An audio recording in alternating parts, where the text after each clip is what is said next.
Welcome to Changing Higher Ed, a podcast dedicated to helping higher education leaders improve their institutions. With your host, Dr. Drumm McNaughton, CEO of The Change Leader, a consultancy that helps higher ed leaders holistically transform their institutions. Learn more at changinghighered.com. And now, here's your host, Drumm McNaughton. Thank you, David. Our guests today are Bill Conley and Bob Massa from Enrollment Intelligence Now. Our listeners may remember Bill and Bob from a previous show where we discussed the enrollment cliff and the pandemic. Since retiring from Bucknell University, Bill's partnered with his longtime friend Bob Massa, the former Dean of Enrollment at Johns Hopkins University, to assist universities in overcoming their enrollment challenges, especially at how things have changed in the COVID era, and what institutions must be thinking about to ensure their enrollment meets their goals and needs going forward. Bill and Bob join us today to talk about the recent data that came out from the National Student Clearinghouse and the College Board, what's going on in higher ed enrollment, and why it's important to change how institutions are doing business in this new normal. Bill, Bob, welcome to the program, or I should say welcome back to the program. Thanks a lot, Drumm. Nice to be here. Yeah, and I think if I recall correctly, it was about 3 years ago, I think maybe September 2020, and we had all learned how to spell COVID by that point. Yes, unfortunately, we did have to learn how to spell COVID, and things have changed a little bit, except we now have a Gen P for a pandemic. Mm-hmm. Right, that's right. So you gentlemen are experts in enrollment, and I think this is going to be a really interesting program, especially for presidents who are struggling with it. So before we get started into the meat of the program, if you all wouldn't mind just giving our listeners a little bit of background on who you are and how you came to this area. Sure. Well, thanks, Drumm. Again, my name is Bob Massa. I started in higher education, actually, in 1974. I think I was about 3 years old at the time, at Colgate University, where I was an assistant director of financial aid and eventually became an assistant dean of admission there. I moved on to Union College in a couple of positions. In 1989, became the dean of enrollment at Johns Hopkins University, followed by 1999 at Dickinson College as their vice president for enrollment. Took early retirement in 2009, much too early. And I went back to my son's alma mater, Lafayette College, to become their VP for communications and marketing, their first position there. And then had another unsuccessful attempt at retirement, became the senior vice president for enrollment at Drew University, and finally did retire from full-time campus-based work in 2019 and formed Enrollment Intelligence Now with my good colleague and friend, Bill Conley, who I've known for many years, in 2020. Well, thanks, Bob. Bill? The listeners will note some overlap. I'm a Colgate graduate, and unbeknownst to me, I was in my senior year when Bob was already a professional admissions officer in financial aid. But my career in admissions began in 1980 in an overlap at Lafayette College. I then went on to be director of admissions at Drew University, where Bob finished his second retirement before full retirement, and then went on to Case Western Reserve University in Cleveland, Ohio. And in 2002, essentially succeeded Bob as Dean of Enrollment and Academic Services at Johns Hopkins University, from which I went to Bucknell University for a final 9 years as a VP for Enrollment Management, and joined, as Bob said, with Bob to start Enrollment Intelligence Now. And our focus is primarily on coaching and mentoring new and young, less experienced leaders in enrollment, also consulting with presidents to help them understand the context in enrollment management. So we're really very pleased to be here, and hopefully we can share some insight with your listeners. Well, I'm looking forward to hearing all these new things that are going on. But before we get into that, two quick things. One, there was some interesting reports that came out a couple of weeks ago. I don't want to get to that. But y'all have been in this business for a long time. I would assume that you've seen a few changes over the years? No, just a few. Just a few. Well, I think the biggest factor that I've seen is that we've experienced a lot, and they were short term. There always seemed to be a finite period, whether it was a recession, whether it was a little blip in the decrease in high school graduates, et cetera. But they were always somehow easy to work our way out of, both as an individual institution, but as an industry. And I would say the major change accelerated by COVID is the fact that this is what we're looking at is not a short-term blip, which recovery is going to be relatively quick. So that's my biggest take, that this is a really long-range reality that in my 40 years, I could never have said I faced. Yeah, and I think a combination of factors here that college presidents and VPs for enrollment and other senior officers will certainly know and identify with. One is the public skepticism of the value of higher education. I don't think has ever been higher, and that in part is due to the rapid increase in at least the list price of colleges and universities.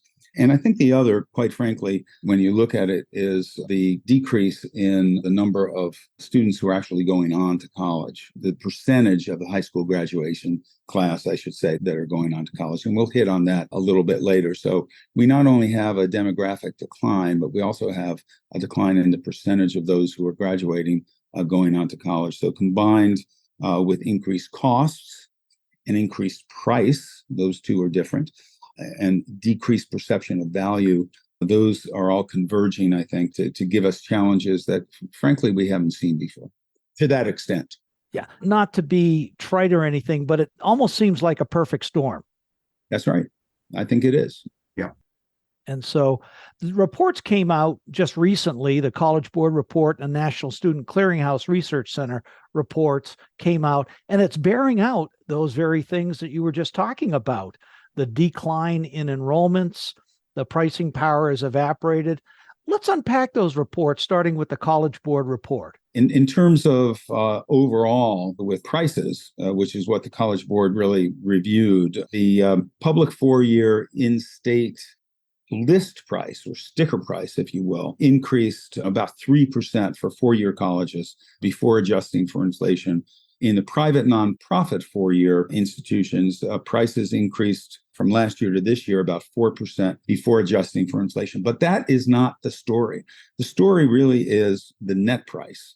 And after adjusting for inflation, the average net tuition and fee price paid by first-time enrolled students who are in-state at public four-year institutions actually decreased. In 2012, 2013, so more than 10 years ago, the price was about $4,200 in 2023 dollars, and it declined. And get this, I mean, this is really significant. It declined to an estimated $2,700 in 23-24. So not quite half, but a great decline in price, adjusting for inflation, net price, that is. And in the private sector, in nonprofit four-year institutions, the price declined from roughly $19,000 in current dollars, 2023 dollars, way back in 2006, 2007, to an estimated roughly $16,000 today. So about $3,000 less than it costs 15, 16, 17 years ago in terms of net price. And people don't understand this. They look at the list price. We know that at least from several surveys, recent surveys, the last of which was just released on Tuesday by the Art and Science Group, that about 40% of prospective students who are looking at colleges cross those colleges off the list completely because of the quote unquote sticker price. If the sticker price is over, say, $40,000, they're not going to look at it. And it really drives home, I think, the point that colleges need to do a much, much better job of disclosing and promoting and marketing the net price through both the net price calculator and through other marketing messages that will get across, particularly to students who go to under-resourced high schools that simply don't have the college counseling resources to help these students go through the process, particularly at those schools, to help these kids understand that it's not going to cost them anything close to what the list price is. And that's a major challenge, one that is not new, but has been exacerbated, I think, by this decline in public perception of colleges and universities' value and the increasing list price, even though that list price is less in 2023 dollars than it was back 15 years ago.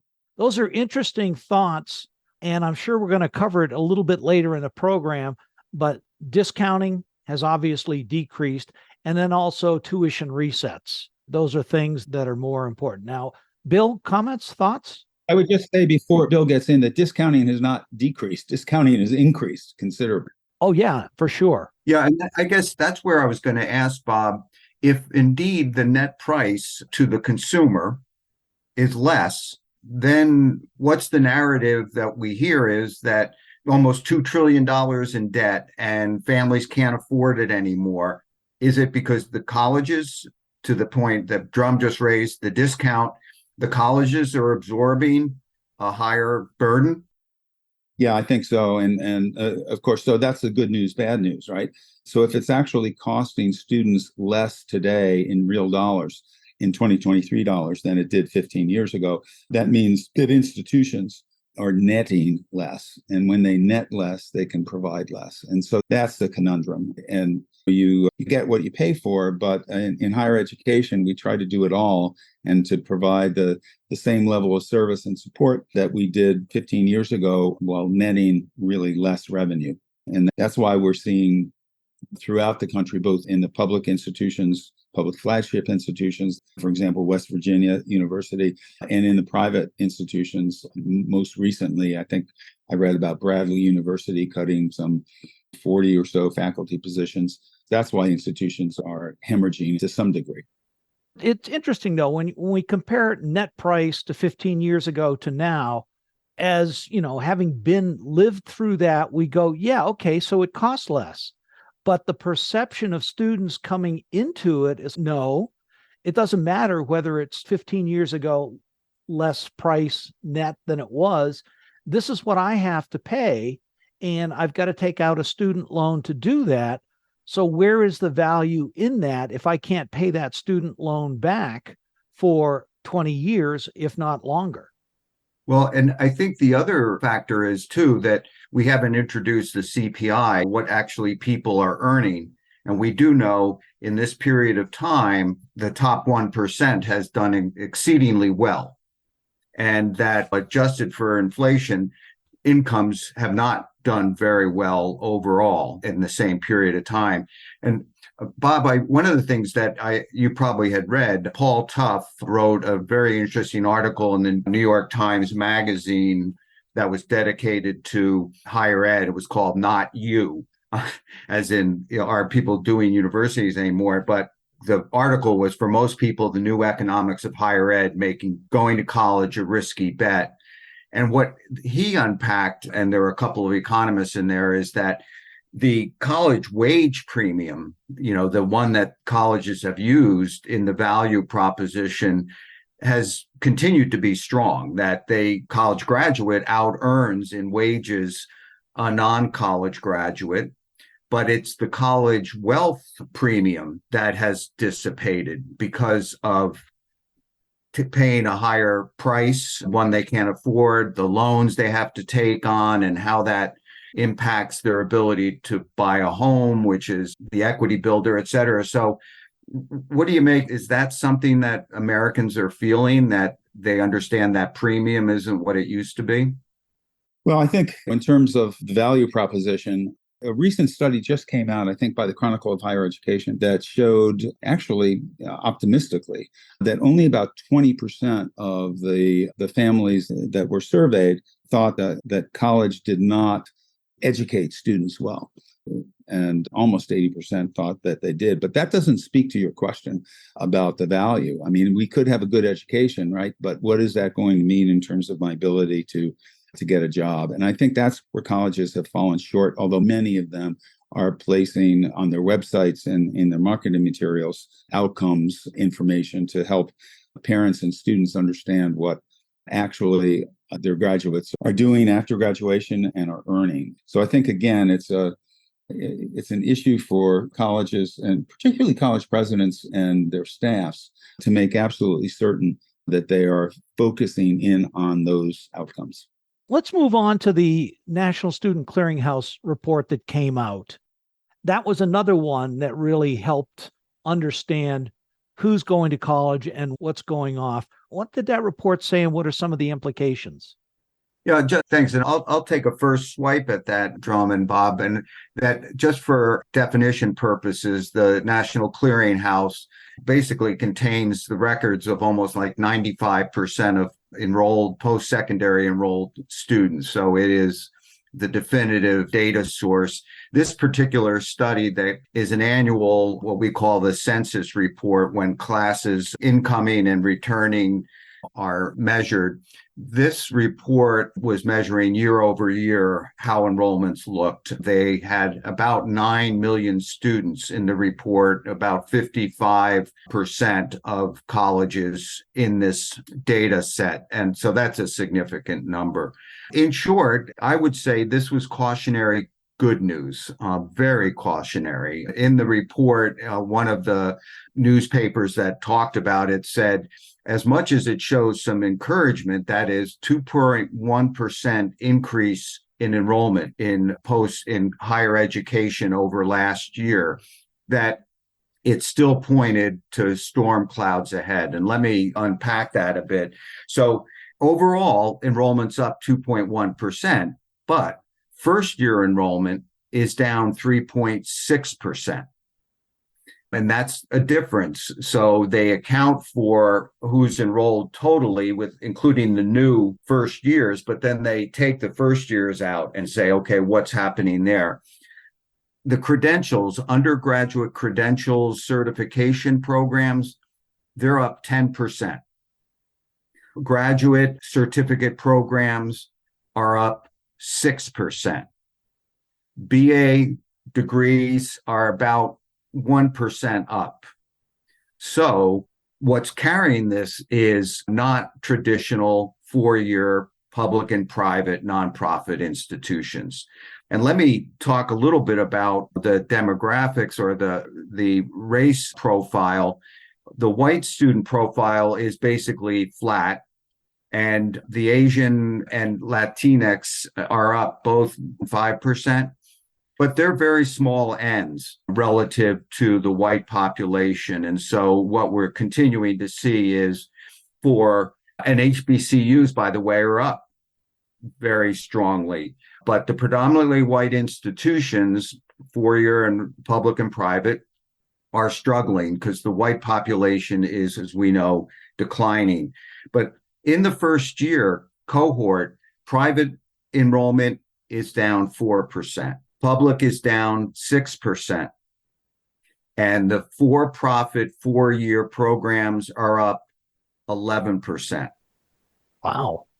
And in this first-year cohort, community colleges are flat. In the enrollment picture, they look more robust. So what's happening? And one of the things the head of the research arm for the clearinghouse talked about, the discrepancy, the unusual pattern and the discrepancy between continuing and incoming students could be a harbinger of challenges ahead. And Bob alluded to this earlier. What we're seeing is beginning the demographics, high school graduate numbers are starting to decline and doing it rather rapidly. And the college bound rate of those declining high school graduates is also declining. In 2009, 70% of high school graduates went directly into higher education. 2016, 70%.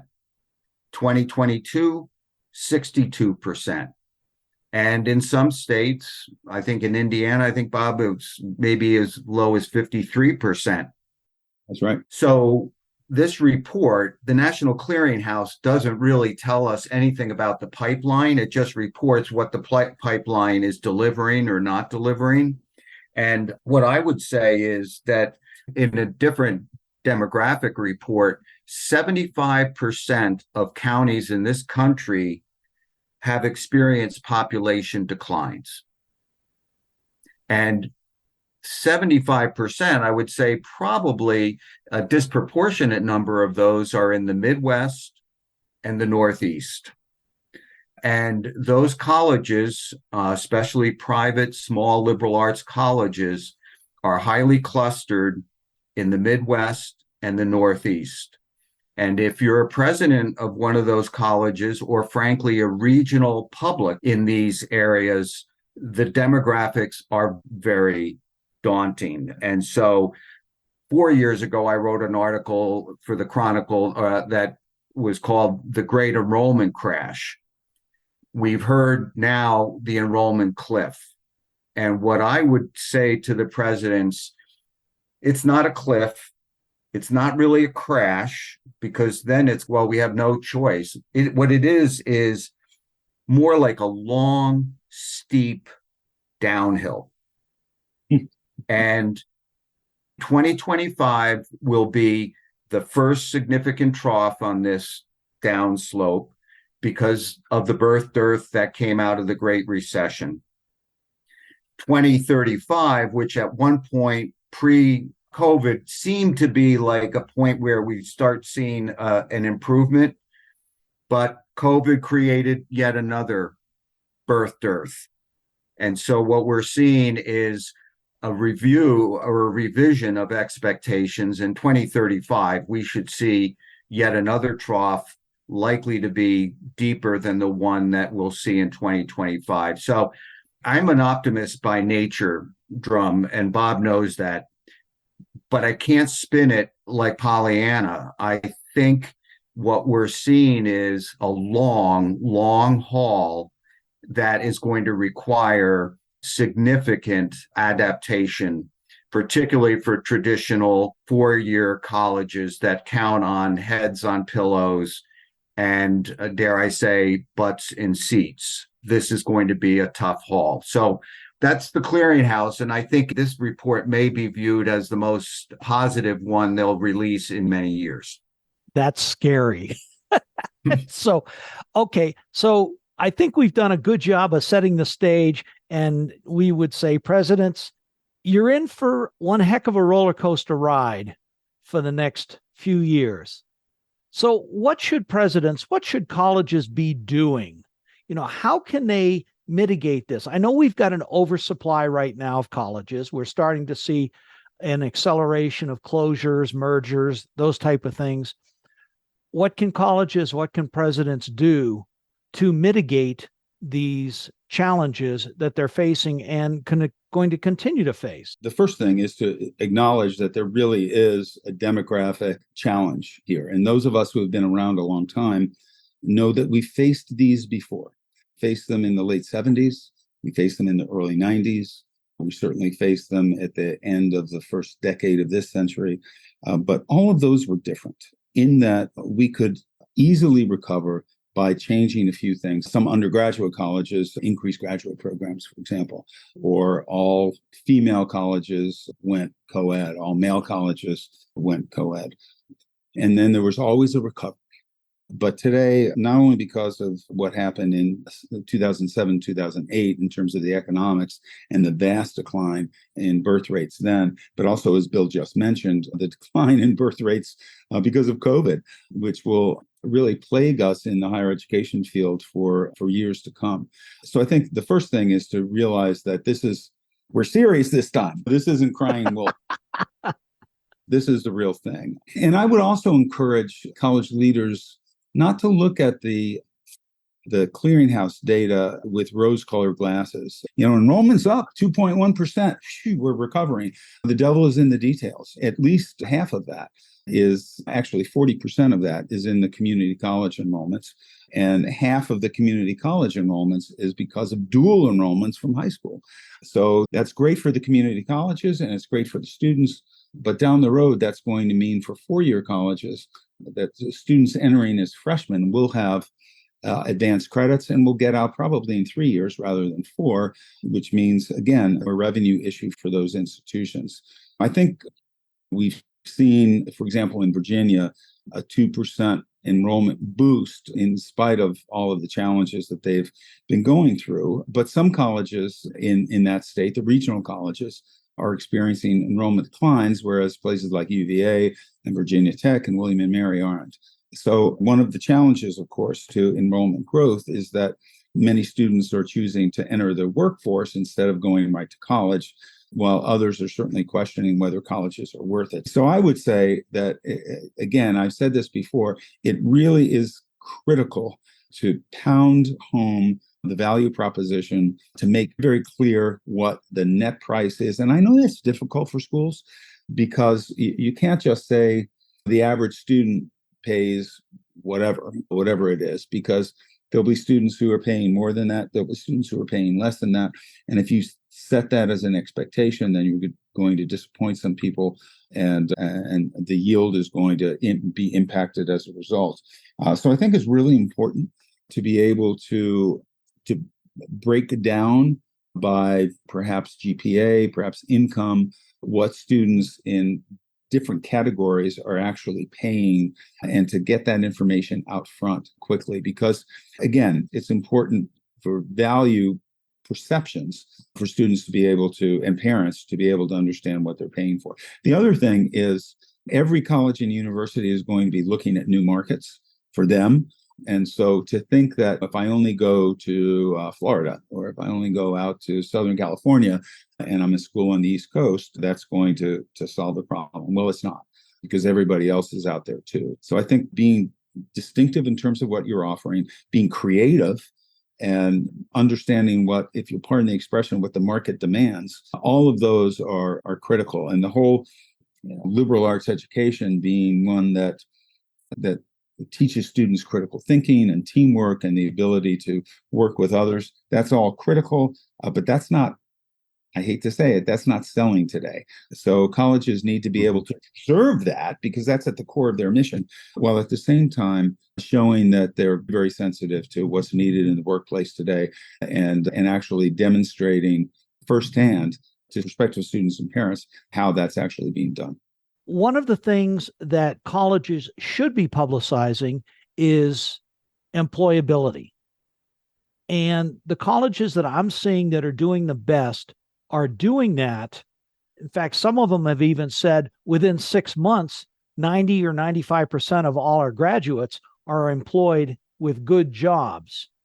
And the employees are saying they need teamwork skills. They need critical thinking. They need all of these things to make them more job ready.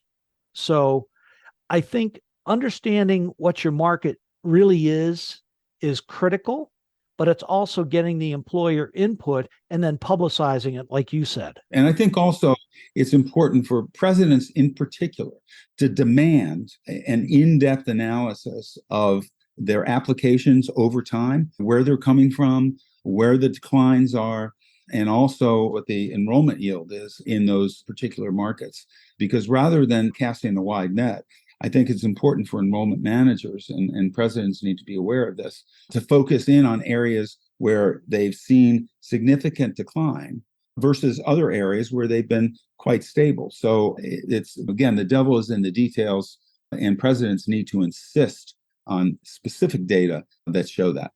I learned a term recently, cluster, and this notion that even though the tools are there to differentiate your market, still a lot of colleges are treating the customer as a cluster, that they're all the same, and they're not. So I'm a real believer in this National Student Clearinghouse, not for this, annual aggregated report, because if you're sitting there and you're saying, oh, that's not me, or no, we're doing better than that, but using that platform to really understand of the students you're admitting, well, first of all, of the students who apply, where else have they applied? The clearinghouse won't tell you that, but they'll tell you where they landed if they're enrolled. And so you learn a lot about that. I would say that one of the things that I'm hoping colleges will be more aggressive with is their mission. Bob is not the first to say it, but he helped me learn it, which is no margin, no mission. Most institutions, as we've said, have taken it on the chin to lower the list price, and their resources for developing and improving the delivery continue to get thinned out. And so the question is, are missions just really old? And do they not? And many of them at liberal arts colleges won't speak directly to the connection between being career ready and their academic preparation and their program.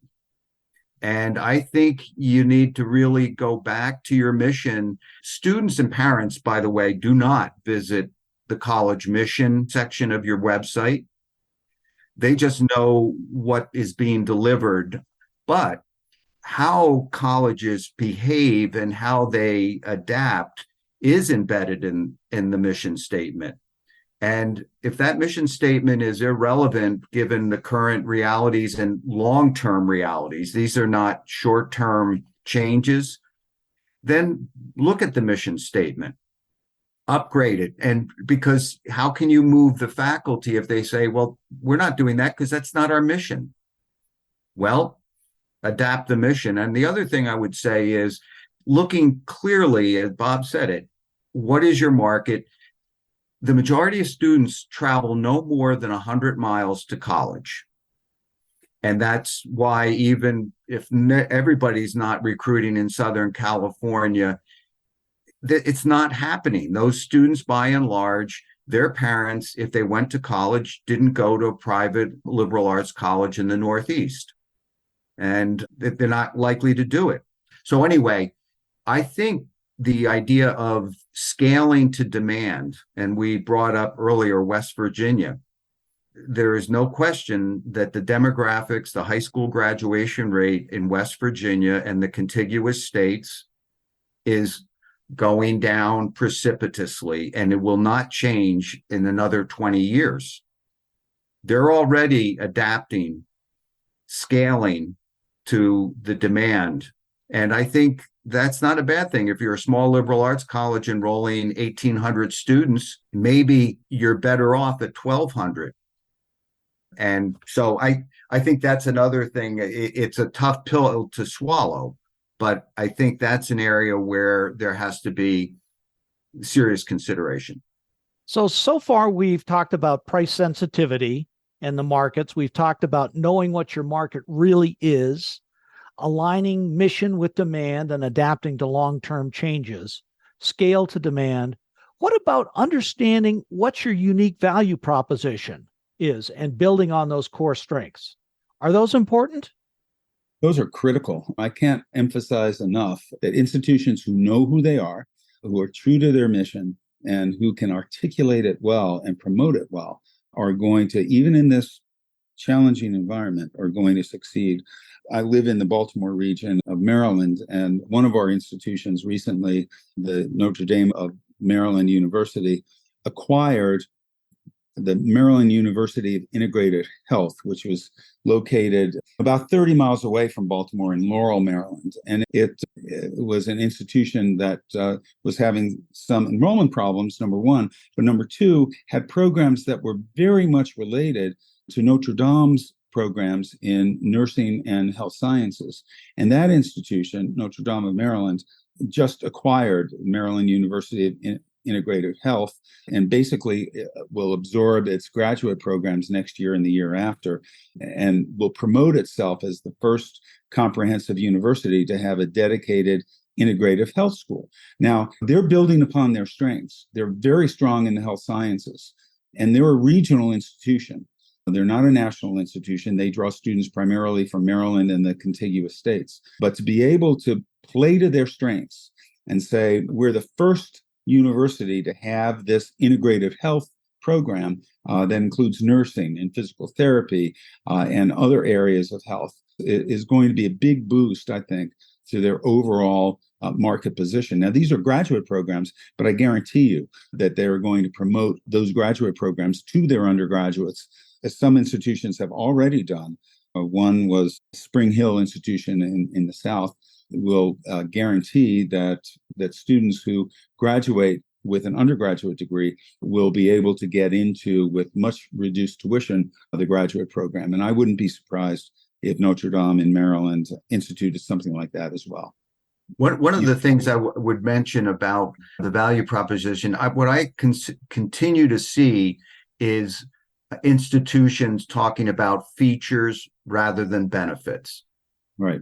And I'm not talking about climbing walls or lazy rivers, but what the consumer, and I hate to use that business term, but at this ticket price, it's the biggest thing other than a house that parents are going to purchase. And they don't want to hear 3 bathrooms. They want to know what value, what benefit does that have at your institution to say you have this and that. And so I think a much more rigorous crosswalking between academic features, extracurricular features, and why that matters and why that is a difference maker for your students in the competitive world. So get away from features, get into benefits, and make it a rigorous exercise.